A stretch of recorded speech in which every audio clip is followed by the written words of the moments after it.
ప్రధానంగా ఒక అంశం అంటే అసలు కక్ష సాధింపు చర్యలు ఎందుకు చేస్తూ ఉన్నారు.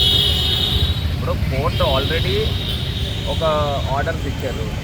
ఆర్డర్స్ ఇచ్చిన దాని మీద వీళ్ళు రివ్యూ పిటిషన్ వేసి అక్కడ ఉన్న సౌకర్యాలని తీసే కార్యక్రమం చేస్తూ ఉన్నారు. నేను అడుగుతా ఉన్నా, అసలు ఎందుకు ఇంత కక్ష సాధింపు? ఇప్పుడు పెద్దిరెడ్డి రామచంద్రారెడ్డి గారు అని అంటే చంద్రబాబు నాయుడు గారికి ఓ 40-50 సంవత్సరాల నుంచి ఆ వైరం ఉంది.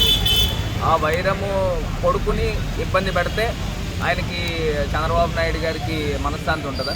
పెద్దిరెడ్డి రామచంద్రారెడ్డి గారి కొడుకుని ఇబ్బంది పెడితే అలా అర్థం కావట్లేదు. అసలు నేను అడుగుతా ఉన్నా, ఇప్పుడు 3200 కోట్లు అని కదా మీరు స్కామ్ జరిగిందని అంటున్నారు. అసలు గవర్నమెంట్ ఎక్స్చెక్కర్కి నష్టం ఎక్కడ వచ్చిందో అర్థం కావట్లే. నాకు ఇప్పటికీ ఆశ్చర్యం అనిపిస్తుంది. ఇప్పుడు చంద్రబాబు నాయుడు గారు 2019లో దిగిపోయే టైంకి 18,000 కోట్ల రూపాయలు గవర్నమెంట్కి సేల్స్ ఉండేది. జగన్మోహన్ రెడ్డి గారు టెన్యూర్ కంప్లీట్ అయ్యేసరికి 25,000 కోట్ల రూపాయలు సేల్స్ పెరిగింది. అంటే 7,000 కోట్ల రూపాయల ఆదాయము సేల్స్ పెరిగితే అసలు గవర్నమెంట్కి నష్టం ఎక్కడ వచ్చింది? 3,200 కోట్లని మీరు ఏ రకంగా ప్రూవ్ చేస్తారు? ఇప్పటికీ అర్థం కావట్లేదు.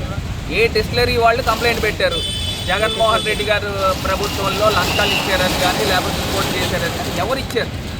మీరు ఏదో కొంతమందిని అధికారులను తీసుకొని వాళ్ళని అందరినీ కూడా చితక్కొట్టి, ఇప్పుడు మన కానిస్టేబుల్ అదే కదా జరిగింది, గన్మ్యాన్ని పెట్టి తప్పుడు వాంగ్మూలాలు కన్ఫెషన్ స్టేట్మెంట్లు ఇచ్చి ఇరికిచ్చే కార్యక్రమం చేస్తున్నారు.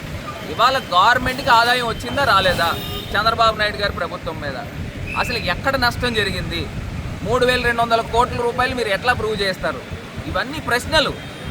ఇవాళ ఆయన మిథున్ రెడ్డి గారు భార్య వాళ్ళ పిల్లలు వచ్చినప్పుడు కూడా దాన్ని కూడా ఏదో రకంగా ఆపే కార్యక్రమం చేస్తూ ఉంటారు. నిన్న కోర్టు నుంచి తెచ్చుకునే కార్యక్రమం చేస్తారు. నేను అడుగుతున్నాను, అసలు ఏంటి ఆనందం ఏంటి అని అర్థం కావట్లేదు ఈ చంద్రబాబు నాయుడు గారు. అంటే పెద్దిరెడ్డి రామచంద్రారెడ్డి గారి కొడుకుని ఇబ్బందులు పెట్టి ఆయన ఇబ్బంది పడుతూ ఉంటే ఈయన రాక్షస ఆనందం పొందుతూ ఉన్నాడా అని నన్ను అడుగుతూ ఉన్నాను. ఇది నిజంగా ప్రజాస్వామ్యంలో ఇది మంచి పద్ధతి కాదు. రేపు అంటారు చూసారా, వాడలు బళ్ళు వాడలు అవుతాయని. ఖచ్చితంగా మాట టైం వస్తుంది.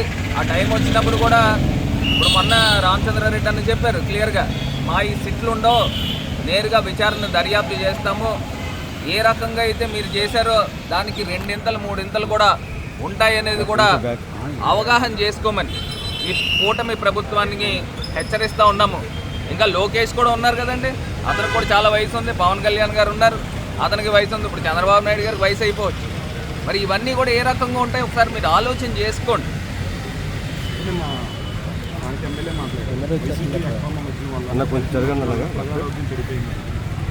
ఇప్పుడు ఆరోపణలు అనేవి తప్పుడు ఆరోపణలు ఎన్నైనా చేయొచ్చు. ఇప్పుడు తప్పుడు ఆరోపణలు ఎన్నైనా చేయొచ్చు. ఇవాళ జగన్మోహన్ రెడ్డి గారి ప్రభుత్వంలో గతంలో ఆదాయాలు పెరిగినాయి. ఎందుకు గవర్నమెంట్ ఎక్స్చెక్కర్కి ఏమన్నా నష్టం వచ్చిందా? చంద్రబాబు నాయుడు గారి ప్రభుత్వంలో నాకు తెలిసి ప్రివిలేజ్ ఫీ అని చెప్పి ఒక ఫీ డిస్టిలరీలకు అన్నిటికీ కూడా మాఫీ చేశారు.